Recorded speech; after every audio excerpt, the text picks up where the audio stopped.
I don't know that we had our discussion about friends and your friends and neighbors, but um, No, we let's do didn't. your follow up. Let's talk about your follow up first because I'm interested in slightly above average interest in both of these follow up items.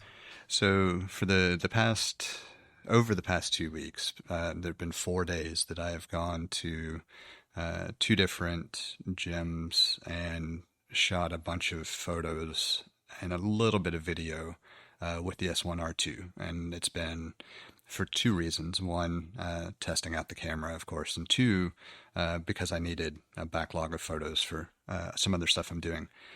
And after using it for 4 days, we'll just say a shooting, I love this camera. Um, it feels good in the hand. I'm just shooting with the internal battery, and I'm not having frustrations or annoyances. So I'm not having to rig it out and carry extra weight. Like, it's just been a pure joy to use. And I haven't even really played with anything advanced with it. Um, and so my follow up really is that at this point, even with just limited testing, it's converted me. The S1R2 is going to be my new primary. Ooh. The R5C is going to be my studio camera instead. And the S52X is going to be my secondary. So I'll have two Panasonics running instead of two different brands, which just makes the color grading and all a bit easier in post because it'll be the same profiles and everything to start from. Well, that is It's not how I saw this year going for sure. But yeah, I, yeah. and we've talked about it enough that like I've always had both brands anyway. Not once I thought more about it, so I can't say it's too surprising. But I'm really surprised that it took me the way it did. Like it's been a long time since a camera has felt that good in the hand and used without having to rig up extra stuff. Actually, the last one was when I swapped to the EOS R. That was the last one that I uh, loved the feel of, similar to this. This is this is I guess you could say this is evidence of a healthy marketplace because Yes. there's a good amount of competition where it's like I don't want to say that anybody's stagnant here, but it seems that Sony and I'll say Sony they'd been I know that they'd been making SLR cameras for a while, but would it be fair to say this is me just hearing other people that pay attention to full frame cameras more than I do, but would it be fair to say that Sony really jumped in with both feet for mirrorless cameras? Yes, I would categorize it that way. Uh, Maybe Jumped not. in Maybe and not hit the necessarily. ground running. Okay. Yeah. So, and that really, I wouldn't. I don't know that that would say put Canon or Nikon in a. It left them maybe on their back foot, and not that I don't know that I wouldn't. I have not heard anything that like that their businesses are in trouble or even problematic, but I don't want to call mirrorless a new fad, but rather the direction that it seems cameras are going. Because I think I read that both Nikon and Canon discontinued their flagship mirrored cameras recently. I know Canon did, but that was the only one that I was really paying a lot of attention to. Yeah, Um, yeah. and So anyone who really paid attention to any of the product lines, once mirrorless full frame cameras hit the market, it was pretty clear that was the direction things were going to go. It was just a question of how long it would take.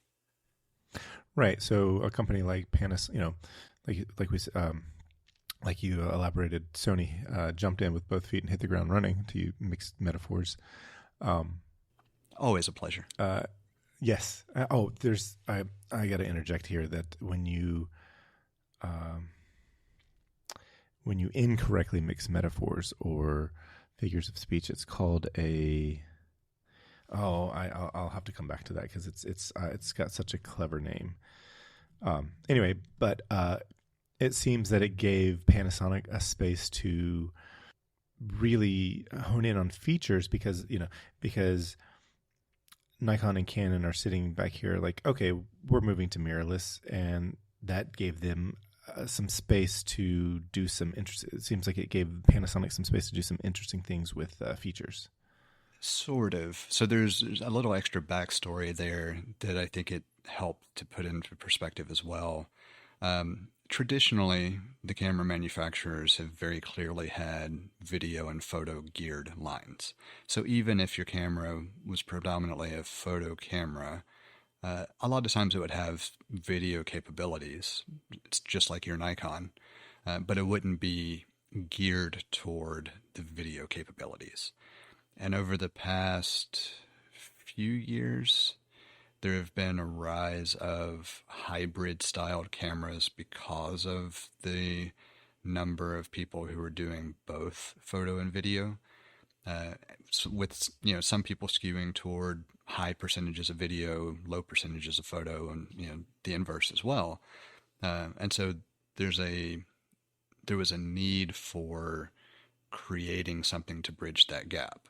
And so I say all that because even Panasonic, prior to this wave of cameras, had a really strong video presence in their camcorder market, with people who loved those cameras and the color profiles.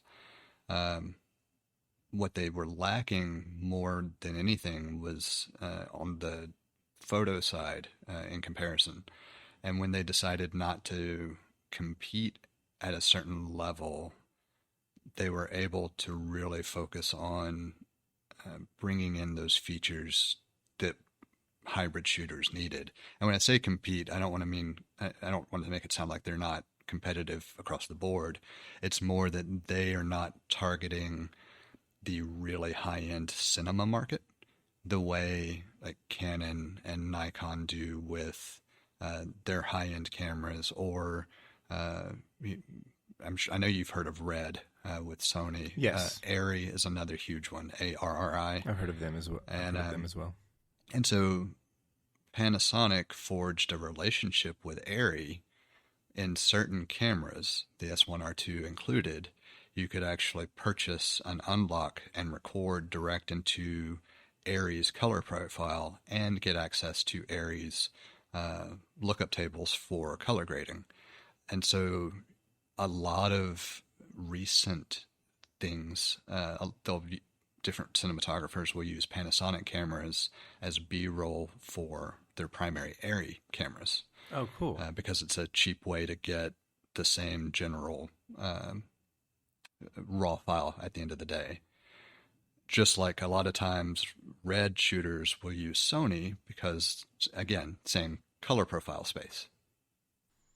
See, I wondered about that, and I actually wondered if you had to have the exact same camera to get the same profile, but it sounds like, to have like if you use two different cameras, you can see that you can sometimes tell. And so I wondered about that. It sounds like you can have in this case, you just need to match profiles. Right. And so that's why a lot of people are always incredulous when I talked about shooting a primary Canon backup Panasonic, because most people don't want to take the time to try to color grade between two. For me, it really wasn't that difficult.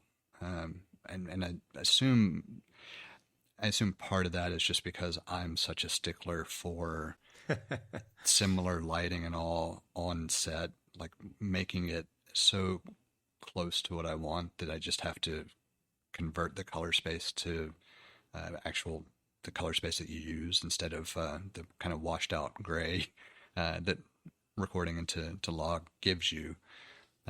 Because log video requires post-production to make it pleasant. That's kind of what it comes down to. And I never really had a problem matching it, but I'm not doing really detailed effects and everything else like you would find in Hollywood, where it makes it that difficult. For my stuff, it's pretty simple. It doesn't even have to be perfectly matched as long as it looks like it blends properly. Now, I'm more of a stickler for it than other people might be, And yes, if you have a discerning eye, you can tell. But if you're that picky, you're paying way too much attention to the video that I'm doing for my market. Like it's Right, that right. kind of thing. But actually, another guy and I were talking about this yesterday because he and his wife are wedding filmmakers, and they shoot predominantly Canon. They do have a couple of older Panasonics as well. And we were talking about the color profiles. And it's like, I always loved both. I never had an issue with either one of those. And then we talked a little bit about Sony. He said, I don't know how to describe it, but a color graded Sony always looks like a color graded Sony to me. Like there's something about the footage that when I look at it, I can tell you 100% certainty, it's shot on a Sony, color graded. I said, yeah, I know what you're talking about. I can't necessarily pick it out quite as well, but I know exactly what you're talking about. And so it is funny to hear those types of things as well. Yeah, and for for the untrained eye, you're just making sure that they can't tell that there's like, oh, that was with a different camera. It's, you want Right. it to be seamless and subtle. And I think part of why I never had that much problem with it is because I'll also use the iPhone as another camera. And if I'm already having to blend, Apple log with Canon log or V-log from Panasonic or whatever, I'm already trying to match stuff up. So I don't have a problem taking another one in and, knowing how to manipulate it the way I want to manipulate it to get the look I want. You can't just push the enhance button. I wish it was that easy with video, but Right. You can start there. But you have to press like 5 or 6 auto adjust buttons and then see how bad it messed it up. Right, right. But yeah, long story is that I love the Lumix, and it's definitely going to be my primary carry. Good. Well, that being the case, how much of your the glass you're using with Canon will work with the Lumix? 0. Or what? 0. Oh, okay. To all of my Canon glass, well, I shouldn't say 0 because technically I could get an EF to L mount adapter, and there might be an RF to L mount adapter,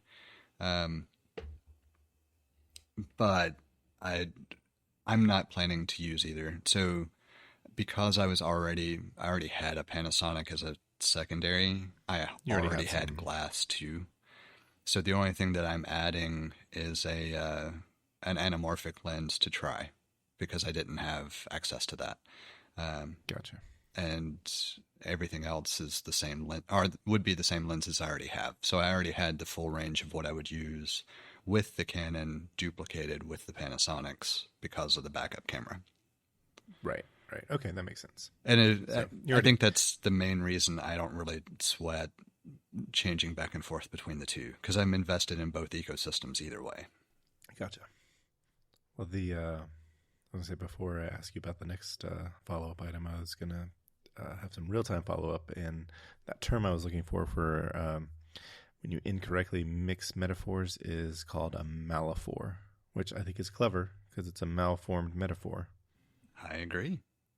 Yeah, so something like it's hardly, it's like it's not rocket surgery. Yeah. Yeah, what was the one that the guy in the Boondock Saints, the bartender, the barkeep, always mixed them up? Oh, but there was Rocco, one, his name? No, Rocco was the funny man. No, Rocco was the Italian. Yeah. He was the Italian man that helped them out. I don't remember. It's been a while since I've seen that movie. Yeah. I might have to go back and watch that one again because I don't remember them off the top of my head, but they were always hilarious. Okay, I want to ask you about your second follow-up item, and then I want to talk about a show that I've been watching, and then your friend, and we can talk about your friends and neighbors. But tell me about this Nomadic McKinnon backpack. So and I know I talked briefly about it last week anyway, but with the S1R2, I was looking around for a better option for my day-to-day carry that fit my workflow better. And I like this backpack quite a bit. It would not be my go-to if I really wanted to make sure my gear was protected from like, aircraft travel. If it was something that I was going to have to put in an overhead bin or potentially, hand over to somebody, it would not be my go-to, because it's kind of your typical. The way I have it set up, it has dividers and all, so it is padded. It does protect things, but it's not going to protect things unless it's me taking care of it.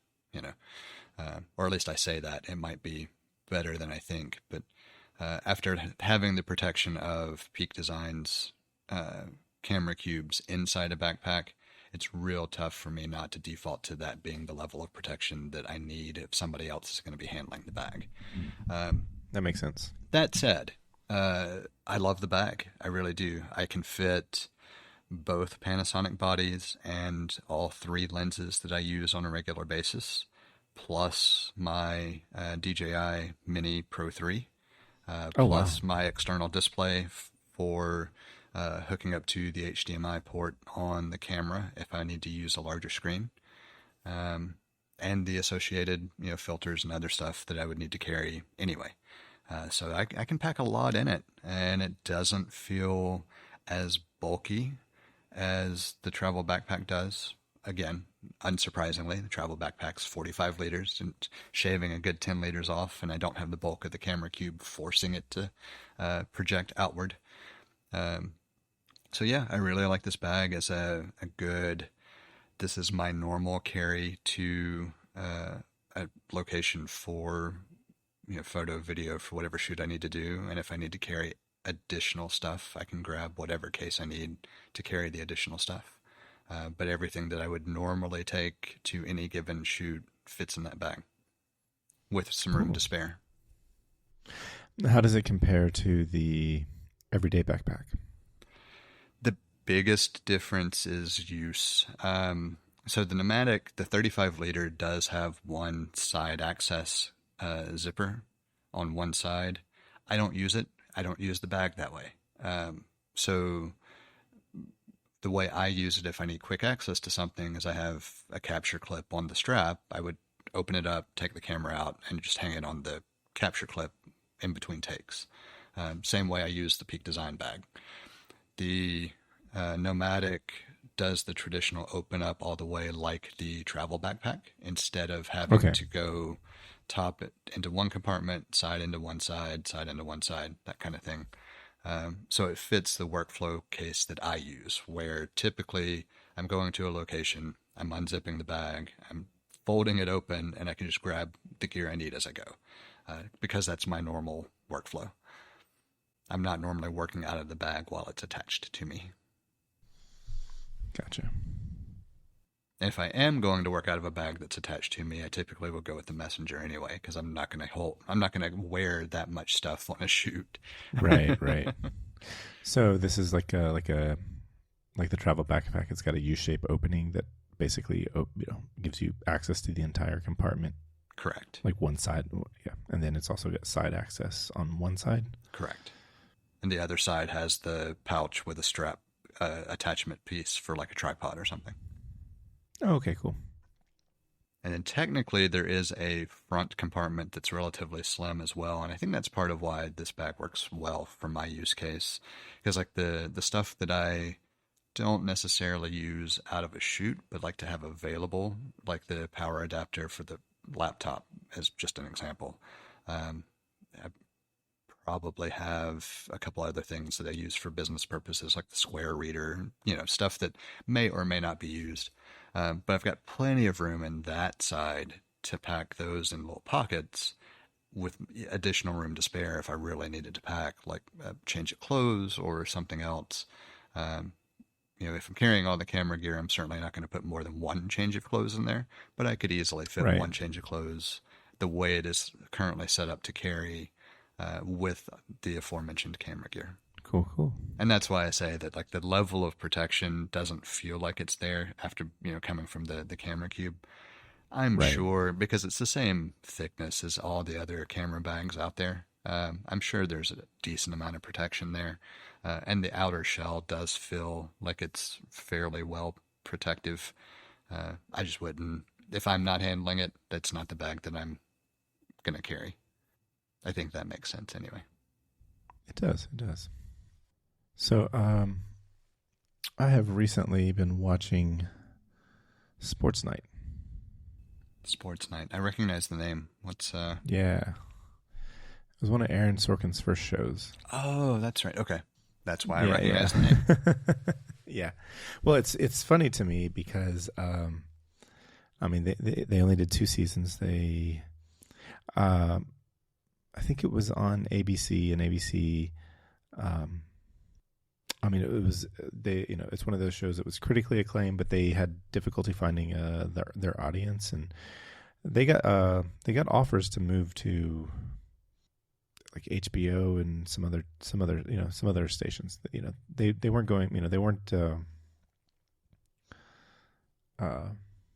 They weren't being just. They weren't totally just canceled. Just ABC was like, it doesn't fit our lineup, but Sorkin didn't pursue it because he was working on another little project called The West Wing, which was quite successable. I think they, when the second season of Sports Night was wrapping, the first season of The West Wing was wrapping as well. So they ended they overlapped by 1 year. And so in my head, because there was something about Sports Night that doesn't fit the timeline, and I can't remember what it is, but it made me think, this could be in the same universe as The West Wing, because I think the election was like off by a year or two in The West Wing. It sounds right. I didn't pay that close attention because it just wasn't. Because I think in '99, President Bartlett was going into his 3rd year or 2nd. I can't remember, but I just remember thinking, I think it's off by a year where they have elections that actually, unless it's just like we don't, it's the year is off, but basically, I think it was off by a year if you take the release date to be the year that these actually occurred in. Where so instead of having an election in 2000, there would have been an election in 2001. I think I'll have to go back and look. That'll be some follow up, perhaps. Anyway, I had also a month or two ago watched The Newsroom as well, and when I was watching The Newsroom, I was like, I kind of want to watch Sports Night, so I watched I've been watching Sports Night, and it's been a fun show, and it's been interesting to see the similarities between all 3 of those shows, mostly between The Newsroom and Sports Night, but it's the same quick, somewhat witty writing. I think The West Wing is a lot better, but than either of those 2 shows. But simply because the characters in a work setting exhibit a lot of HR, things that are problematic. Just problematic is from an HR standpoint. I thought I might have had more to say than that, but I guess maybe not. Well, it's like I kind of feel like I should have a response to that, but I don't know that I do. Well, yeah, no, it's I guess the thing that's been really interesting to me is I didn't watch The West Wing until I didn't start episode 1 until after a few years after the show had ended, because I think it ended in 2006, and I don't think I started watching until 2009 or maybe later than that. So not that far off, but I actually watched Sports Night when I was a teenager. It was on syndication because I remember after class I was in college, and I remember after class in the afternoon it was on some channel, and it was in syndication, and I would after class I'd sit on the couch and watch it for whatever, and I just really enjoyed the show. And so I didn't know who Aaron Sorkin was. I hadn't seen A Few Good Men. I knew about it, but I hadn't seen it. This is before, I hadn't seen The West Wing, and it was before anything else that I know that he's worked on. So it was just, it was fun where it's like, I can go back and I'm like, it just really, I liked what I like, and it had nothing to do with the name. Whereas now, if I see Aaron Sorkin's name attached to something, I want to watch it because I'm pretty confident that I'm going to like it.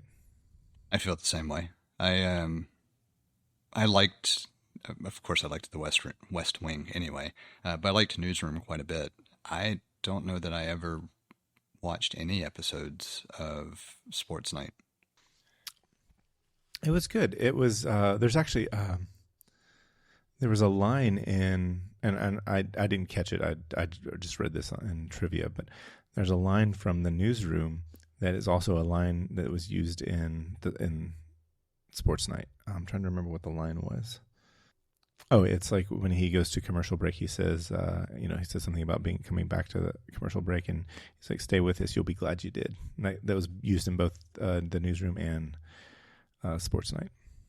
Are they supposed to take place in the universe of the same like general time frame? I guess like not quite like it's not same universe, same network kind of thing. But were they written in a way that makes them seem like they could cohesively be in the same general vicinity of one another, like even if it's two different networks, kind of thing?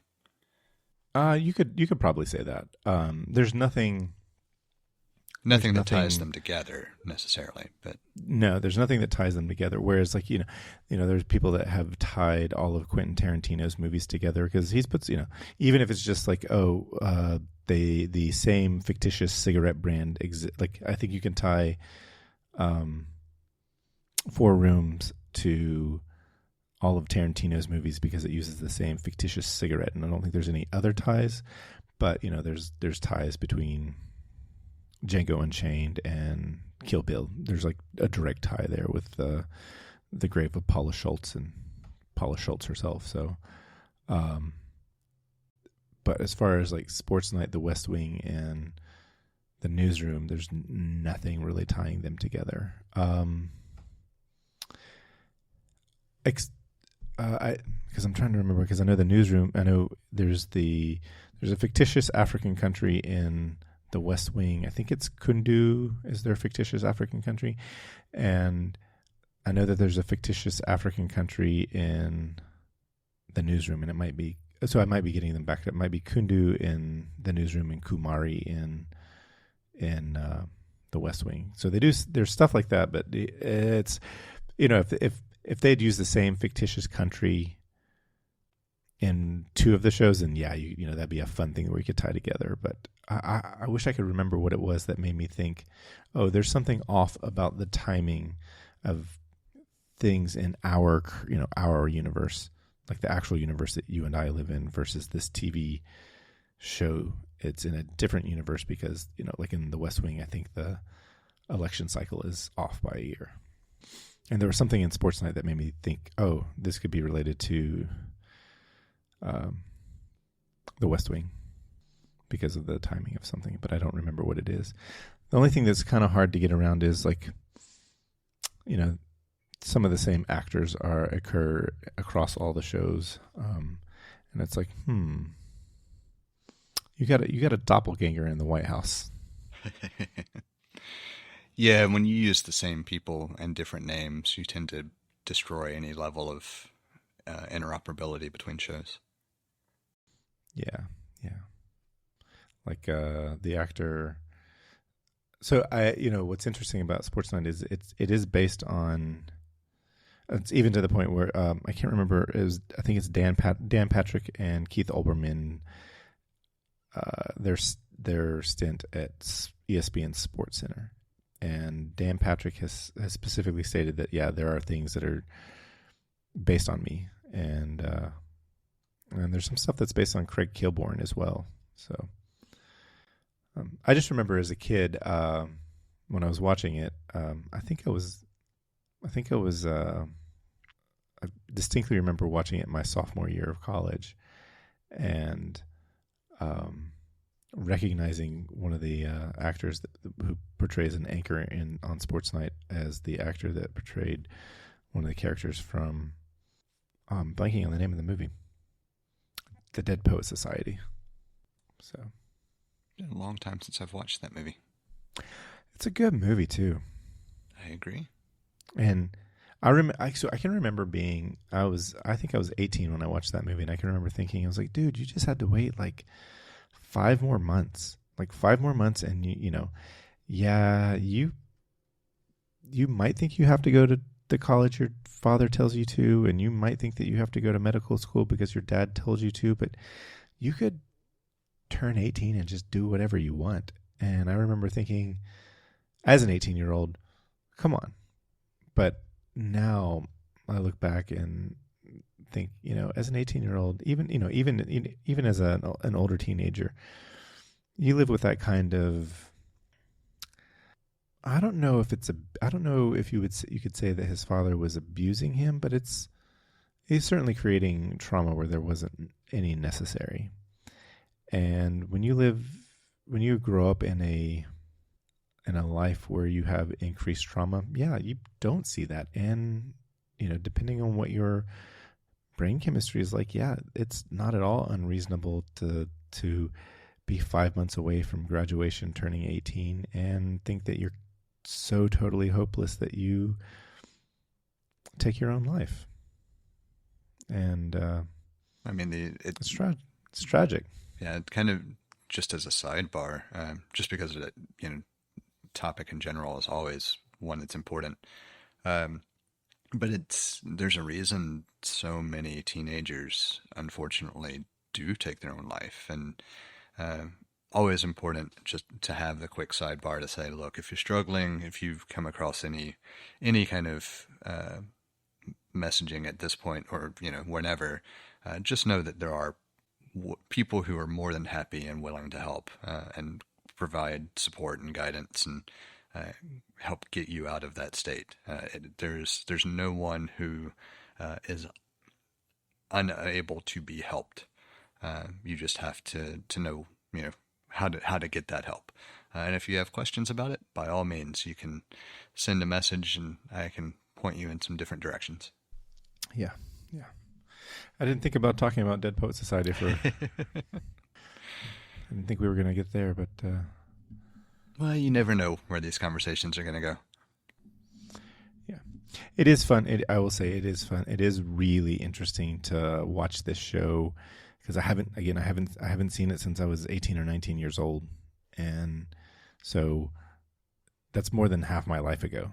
And so to watch it, one. Just looking at how 90s it looked, I mean, it's just like it's 90s in a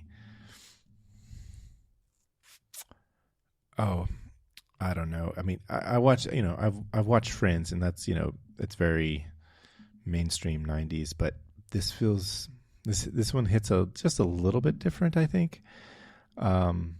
Especially having watched The Newsroom, which is a little closer to it doesn't seem that far away. It let's see, what's the time frame between The Newsroom, like season, Well, I think it's interesting just if you think about sports graphics and how they evolved in all over time. Like the aesthetic in sports changes rapidly. It's so bad. So even if it was great for when it was created, that ages so fast that, I mean, you could go just a few years back and it looked kind of funny, as we stand today. I mean, I think 5 years. I think in sports, I mean, just a 5 year difference in graphics is pretty significant. Except for the UEFA Champions League opening sequence, it really hasn't changed in decades. And you know what? They found something that worked, and it's beautiful. Yeah. I think they did change. They have made some slight changes in the past 3 decades, but not many. Not many. I feel like there's something with the outside the stadium, but it is pretty. It's not that different, and the music is. I love that music. It's I think I'm not sure if it's an interpolation or based on Handel's Messiah, but it is influenced by Handel's Messiah. That much you can tell. If I guess I shouldn't necessarily make it a blanket statement. That much you can tell if you are relatively familiar with yes. a decent amount of classical music. Yeah. I mean, I think that if you've heard Handel's Messiah, you could say, "Oh, which part did this come from in Handel's Messiah?" Yeah. And then you're like, "Well, it's about the champions." But have you come across the any social media that has They've I've seen it actually written out, or the words, because it's in English, French, and German. I don't think so. Yeah, the lyrics are good. I'm sure I'll come across it again when I'll actually find it and send it to you. But it's pretty good. But it's basically, this is the collection of the champions, and they're going to play the beautiful game. Since we've mentioned, even though it's not quite a direct corollary, I do want to just come back to one little tidbit that I find interesting. Liverpool's been pretty active in the transfer market this summer. Compared to last year, there was not really much of anything. And probably the big name, I don't know how much you follow anything with the Bundesliga, but we did sign Florian Wirtz from one of those teams. I don't remember which one he was playing for. I think it was Leverkusen, Bayer Leverkusen. I think he and Jeremy Frimpong both came from there, and we signed both. But either way, certainly far more activity there. And I only mention it because, Champions League next season. Yeah. Well, it's interesting because, Slot couldn't have had a better first season. I know. I certainly didn't want him to have that good of a season.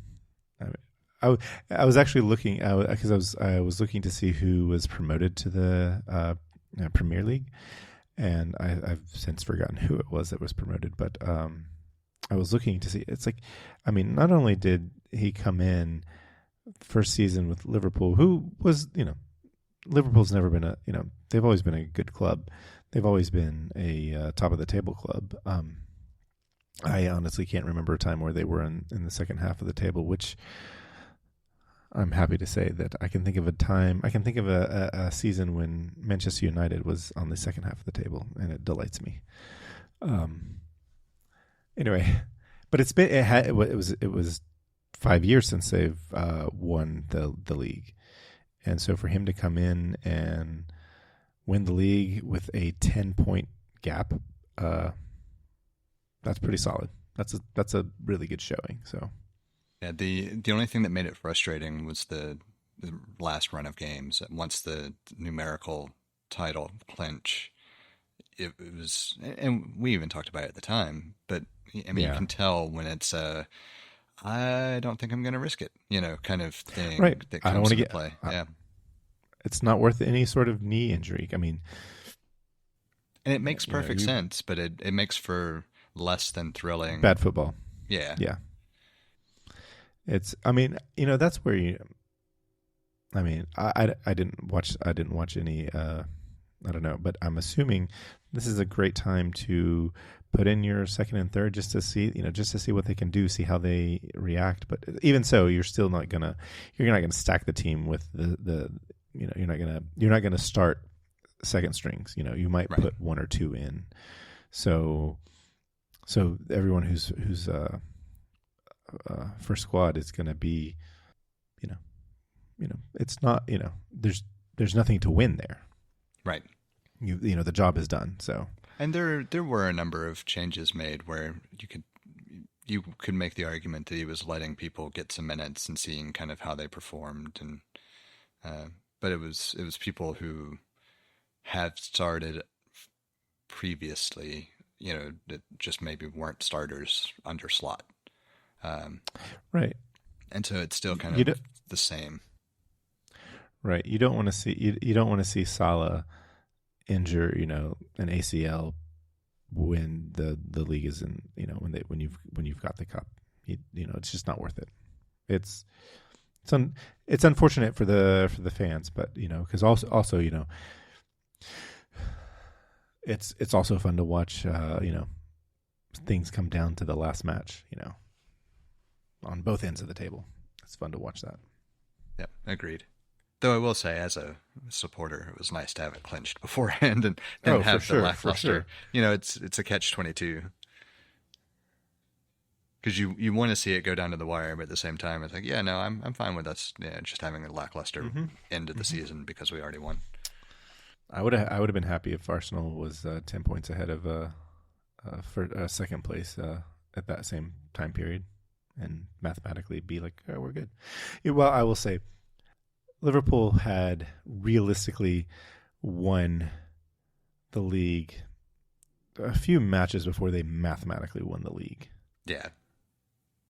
So that's even more games where you can, take your foot off the gas a bit.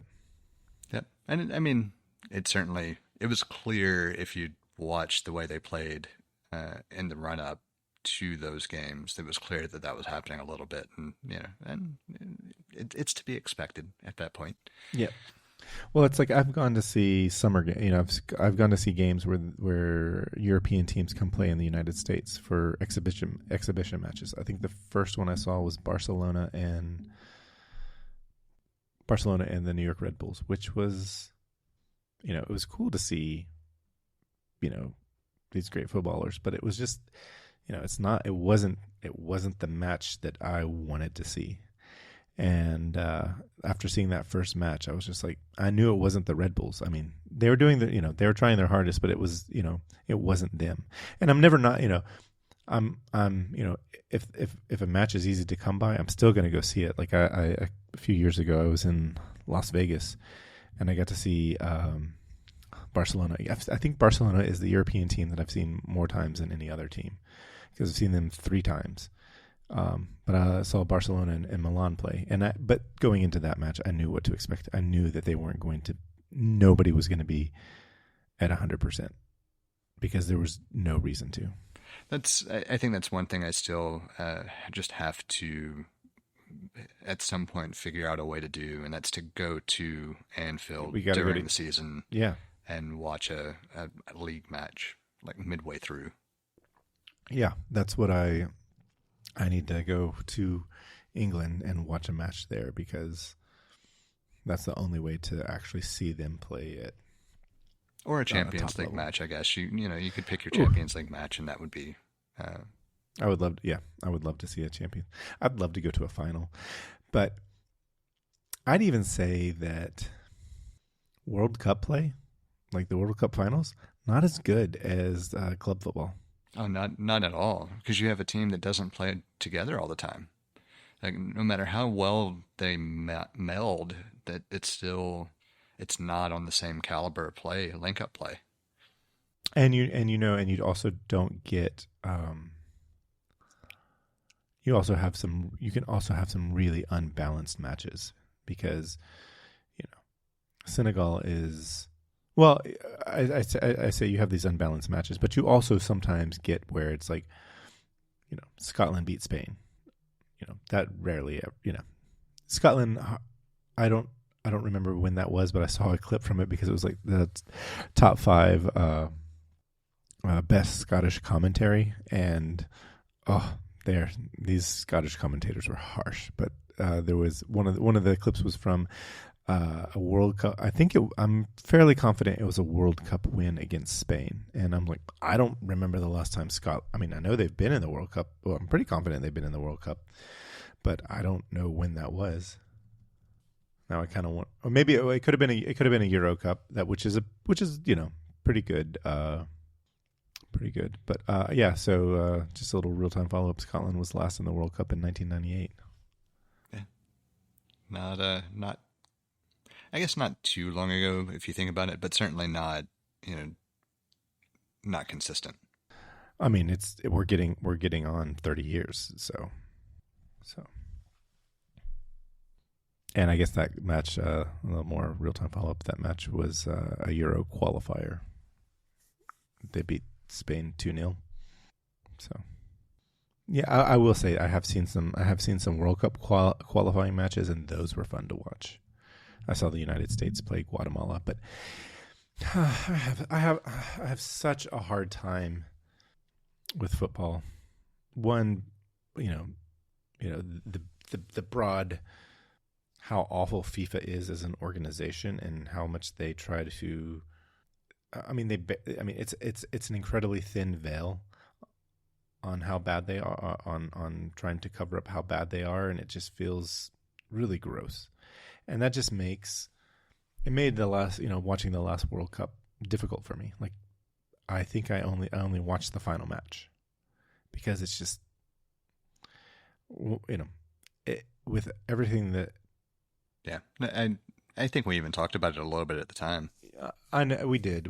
It's just we're watching millionaires play for the benefit of billionaires, and people are starving in their home countries. I mean, you can look and say the players that got out of like really bad situations, that's good for them, and they were able to do that. And one of the best stories that has come from that is I think it was the 2006 World Cup that Didier Drogba was,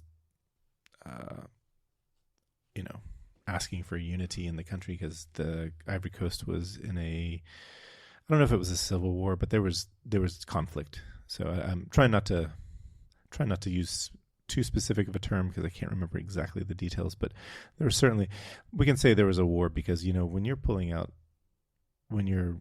routinely shooting other people that are other from you, then yeah, that's a war. I don't, they call in the United States, they called it the Korean conflict, but it's a freaking war. The Vietnam War was not a police action. It was a war. So anyway, that's one of the best things I've heard come from it, but it's just so much is overshadowed by how terrible FIFA is and UEFA, and it just ruins the sport in some respects. I have to be okay with not, it's like, when am I cutting my nose off to spite my face? And that's when I'll, be okay watching the final. I don't think I have any follow up to that. I might have a little follow up, and it's I think we've said on this podcast, there are no ethical billionaires, and then I think recently I thought, oh, maybe there's like one ethical billionaire, and it was LeBron James, but then you look and it's like, well, it's also built on a system that created all the other billionaires. So maybe if he within an immoral and unethical system, he did it ethically, okay, but the system is still a problem, and for that matter, the salary that I make, it is based on an immoral and unethical system or society. And even if you were to make the argument that LeBron did do so ethically, some step along the way, some decision made by someone that helped build that would not have been. Like, anyone who amasses and concentrates enough wealth to hit the billionaire mark in the current system, whether knowingly or not, has somehow or another fallen short. You can, because of the way the system is flawed, there's no way that somewhere you couldn't point to it as yep, right there, that's a problem. So until the system is capable of producing consistently ethical results, I would continue to say that you could not have an ethical billionaire. Maybe Mackenzie Scott? I kind of still lean on the same answer. She divorced an unethical billionaire, took half of his money, and has been giving it away. I mean, I guess, he amassed that amount of money in an unethical way, right? Immoral way. So yeah, it's still within the system. And I do want to, I'm not trying to be overly critical of it either, because there's no perfect system. Like, I don't want to make it sound like it could be fixed in a way, but it could be made. It could be made to allow for repeatable ethical results, even in a flawed system, and that's kind of the big thing. That's not right, and that's not the case here, where it's like the society that we live in is designed to hold people back. It is by, the things that are bad about this system are by choice, are by design rather. Correct. So, and are consistently the path of least resistance. I think that's the the big kind of kicker to it. If it was equal, like A/B choice, or even slightly tougher instead of significantly tougher to make an ethical choice, then you could start to have some nuances to that conversation. But as long as it is always significantly tougher to make the ethical choice, the system is just horrifically flawed. Well, and then, and then on top of that, in cases where things would be beneficial to all parties involved, there are choices that are being made that won't benefit a certain class of people, like by design. Yes. So, a friend of mine, he and I were talking about it, and it's like I know he was telling me, it's like, he was talking about, he was reading and had been, I can't remember where he had picked this up from, but he had said, it's like we live on the Death Star. You think about, I wasn't necessarily trying to reference Eddie Izzard, but can you imagine Jeff on the Death Star? Who, was he okay with the destruction of Alderaan and killing its entire civilization? Probably not. He was just trying to make penne alla arrabbiata. I've heard similar descriptions. The one that I always find hilarious is like the janitor for the Death Star. Like how much stock do you put in whether the janitor or the janitorial staff, assuming they weren't all just droids, had in any outcomes, as opposed to just trying to keep their heads down and survive? If it was America, there would be a janitorial staff. Maybe it would be droids. I don't know. I could argue both ways, but yeah, it's, the guy pulling the lever, that destroyed Alderaan. He's over there. At best, he's desensitized to it, and he's just like, oh, what's the difference between Alderaan and an asteroid? And there's probably some, dark comedy joke that could be put in there, but there's just America is like the Death Star. A lot of us are stuck on here, and we don't agree with what's going on, and it's pretty, folks are making their voices heard, but there's a whole bunch of people on here that have just made some really bad decisions for us. I've decided that when I'm in my 60s, so I think it will be maybe 59 is when I'll be doing this, but I'll start at 59, and I'm going to talk to my children and to their friends and other young people and be like, talk to me about what I should be voting for, because I'm not going to, I got to, if I'm lucky, I got another couple of decades here, and there's, I want to make some voting decisions for you and your children and what should be good with them, assuming that things aren't going to go just terribly worse than they already have.